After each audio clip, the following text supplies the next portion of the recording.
Allahu Allahu Allahu Allah Allahu Allahu Allahu Allah Allahu Allahu Allahu Allah Allahu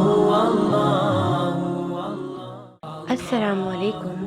हदीस पाक में आता है कि हज़रत अबू ज़र रज़ी अल्लाह ताला अन्हा फरमाते हैं कि एक मर्तबा नबी अकरम सल्लल्लाहु अलैहि वसल्लम सर्दी के मौसम में बाहर तशरीफ़ लाए और पत्ते दरख्तों पर से गिर रहे थे।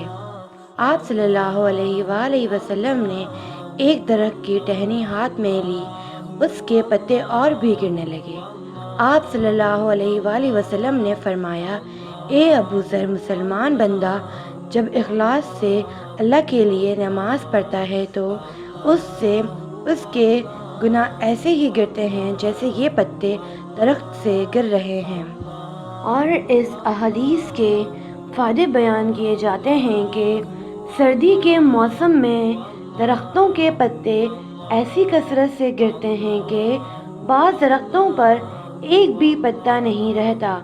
नबी करीम सल्लल्लाहु अलैहि वसल्लम का पाक इरशाद है कि इखलास से नमाज पढ़ने का असर भी यही है कि सारे गुनाह माफ़ हो जाते हैं, एक भी नहीं रहता। मगर एक बात काबिल लिहाज है, उलमा की तहकीक आयत कुरानिया और अहादीस नबवी की वजह से ये है कि नमाज वगैरह इबादत से सिर्फ गुनाह सगीरा माफ़ होते हैं, कबीरा गुनाह बग़ैर तौबा के माफ़ नहीं होता। इसलिए नमाज के साथ तौबा और इस्तिग़फ़ार का एहतमाम भी करना चाहिए, उससे गाफिल नहीं होना चाहिए।